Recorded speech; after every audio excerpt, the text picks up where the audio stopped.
Hey guys, যদি আপুনি minimum class 10 complete কৰিছে আৰু আপুনি ভাবি আছে ডিফেন্সত আপুনি আপোনাৰ নিজৰ কেৰিয়াৰটো ষ্টাৰ্ট কৰিব, তেতিয়াহ'লে এইটো ভিডিঅ' আপোনাৰ কাৰণে বহুত ইম্পৰ্টেণ্ট হ'ব গৈ আছে।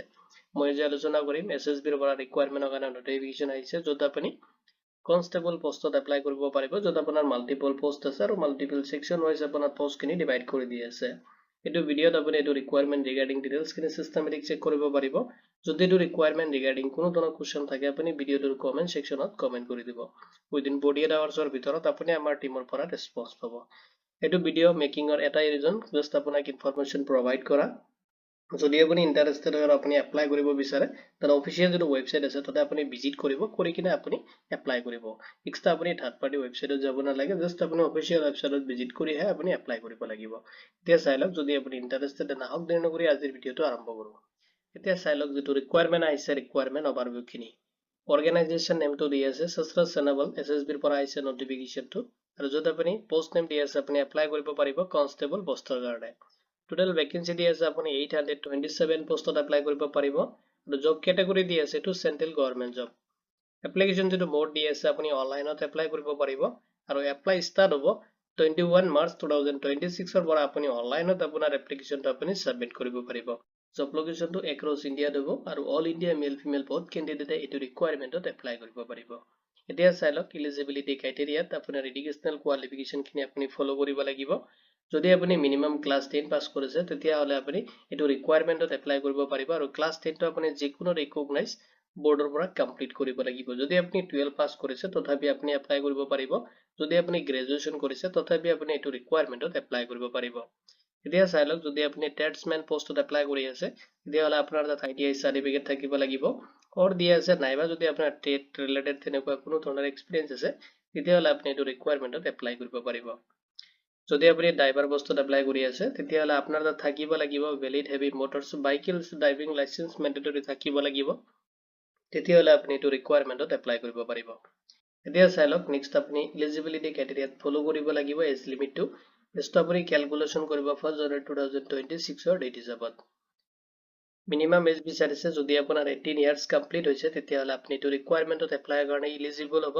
লগতে মেক্সিমাম যিটো এজ দিয়া আছে 23 to 27 ইয়াৰ্ছ আপুনি এপ্লাই কৰিব পাৰিব, আৰু এইটো আপোনাৰ পোষ্টৰ ওপৰত ডিপেণ্ড কৰিব। এজ এ ৰিলেক্সেশ্যনখিনি এপ্লিকেবল হ'ব এজ পাৰ যিটো গভৰ্ণমেণ্ট ৰুলছ, সেইটো এপ্লিকেবল হ'ব এজ এ ৰিলেক্সেশ্যন। এতিয়া চাই লওক চেলাৰী ডিটেইলছখিনি, য'ত আপোনাৰ চেলাৰী যিটো পে লেভেল দি আছে সেইটো পে লেভেল 3 এপ্লিকেবল হ'ব, আৰু চেলাৰী যিটো ৰেঞ্জ দি আছে 21,700 পৰা লৈ কিনে আপুনি 69,100 আপুনি পাৰ মান্থ ৰিচিভ কৰিব।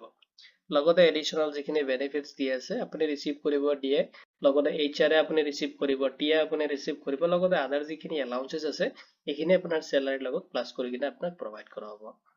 এতিয়া চাই লওক এপ্লিকেশ্যন ফি ডিটেইলছখিনি দি আছে, আপুনি এপ্লাই কৰোঁতে এপ্লিকেশ্যন ফি পে'মেণ্ট কৰিব লাগিব। যদি আপুনি জেনেৰেল OBC বা EWS কেণ্ডিডেট হয়, তেতিয়াহ'লে আপুনি এপ্লাই কৰোঁতে 100 এটা পে'মেণ্ট কৰিব লাগিব। যদি আপুনি SC ST বা ফিমেল কেণ্ডিডেট হয়, এইটো ৰিকুৱাৰমেণ্টত আপুনি এপ্লাই কৰোঁতে কোনো ধৰণৰ এপ্লিকেশ্যন ফি পে'মেণ্ট কৰিব। এইটো ৰিকুৱাৰমেণ্টত যিটো চিলেকশ্যন প্ৰচেছ দিয়া আছে, ফাৰ্ষ্টত আপুনি ফিজিকেল ইফিচিয়েঞ্চি টেষ্ট এটেম্প কৰিব লাগিব, নেক্সট আপোনাৰ ফিজিকেল ষ্টেণ্ডাৰ্ড টেষ্ট হ'ব, নেক্সটত আপুনি ৰিটেন এক্সামিনেশ্যন এটেম্প কৰিব লাগিব, নেক্সট আপোনাৰ trade test and skill test হ'ব, নেক্সট আপোনাৰ ডকুমেণ্টছ ভেৰিফিকেশ্যন হ'ব, নেক্সট আপোনাৰ মেডিকেল এক্সামিনেশ্যন হ'ব। এইখিনি প্ৰচেছত আপোনাৰ চিলেকশ্যন প্ৰচেছখিনি কমপ্লিট কৰা হ'ব। এতিয়া চাই লওক কেনেকৈ আপুনি এইটো ৰিকুৱাৰমেণ্টত এপ্লাই কৰিব। ফাৰ্ষ্টত আপুনি ভিজিট কৰিব লাগিব অফিচিয়েল ৱেবছাইটত, যিটো SSBৰ অফিচিয়েল ৱেবছাইটৰ লিংক মই এইটো ভিডিঅ'ৰ ডিছক্ৰিপশ্যনত আপোনাক প্ৰভাইড কৰি দিম, আপুনি তাতে চেক কৰিব পাৰিব। নেক্সট আপুনি কমপ্লিট কৰিব লাগিব আপোনাৰ ৰেজিষ্ট্ৰেশ্যন প্ৰচেছখিনি। নেক্সটত আপুনি যেটা আপোনাৰ এপ্লিকেশ্যন ফৰ্ম দি আছে এইটো কেয়াৰফুলি আপুনি অনলাইনত ফিল আপ কৰিব লাগিব। নেক্সট আপুনি আপলোড কৰিব লাগিব ৰিকুৱাৰমেণ্ট ডকুমেণ্টছখিনি। নেক্সট আপোনাৰ পে কৰিব লাগিব এপ্লিকেশ্যন যিটো ফি দি আছে, ইফ এপ্লিকেবল যদি আপোনাৰ পে'মেণ্ট অপশ্যনটো আহিছে আপুনি পে'মেণ্ট কৰিব লাগিব, যিহেতুকে পে'মেণ্ট অপশ্যনটো আপোনাৰ কেটেগৰী ৱাইজ ডিভাইড কৰি দিয়া আছে। নেক্সট আপোনাৰ ফৰ্মটো আপুনি সাবমিট কৰিব, আৰু যে ফিউচাৰ ৰেফাৰেন্সৰ কাৰণে আপোনাৰ যিটো এপ্লিকেশ্যন একনলেজমেণ্ট ৰিচিপ্টটো আপুনি প্ৰিণ্ট আউট ৰাখিব, আৰু যদি আপুনি পে'মেণ্ট কৰিছে পে'মেণ্ট ৰিচিপ্টটো আপুনি প্ৰিণ্ট আউট ৰাখিব। ইম্পৰ্টেণ্ট ডেটছ দি আছে, আপোনাৰ অনলাইনত এপ্লাই ষ্টাৰ্ট হ'ব 21 মাৰ্চ 2026 পৰা আপুনি এপ্লাই কৰিব পাৰিব অনলাইনত, আৰু লাষ্ট যিটো এপ্লাই ডেট দি আছে 20 এপ্ৰিল 2026 লৈ কিনে লাষ্ট আপুনি এইটো ৰিকুৱাৰমেণ্টত এপ্লাই কৰিব পাৰিব। ইম্পৰ্টেণ্ট লিংক মই এইটো ভিডিঅ'ৰ ডিছক্ৰিপশ্যনত আপোনাক প্ৰভাইড কৰি দিম, আপুনি তাতে চেক কৰিব পাৰিব। লগতে আপুনি জব এলাৰ্ট এস্কেপ পৰ্টেলত ভিজিট কৰিব পাৰে লেটেষ্ট জব আপডেটৰ কাৰণে। এইটো ৰিকুৱাৰমেণ্ট ৰিগাৰ্ডিং কোনো ধৰণৰ কোৱেশ্চন থাকিলে ভিডিঅ'টোৰ কমেণ্ট সেকশ্যনত কমেণ্ট কৰিব উইদিন 48 আৱাৰ্ছৰ ভিতৰত আপুনি আমাৰ টিমৰ পৰা ৰেছপন্স পাব ভিডিঅ'টো চোৱাৰ বাবে ধন্যবাদ দি কিনে আজিৰ ভিডিঅ' মই ইমানতে সামৰিছোঁ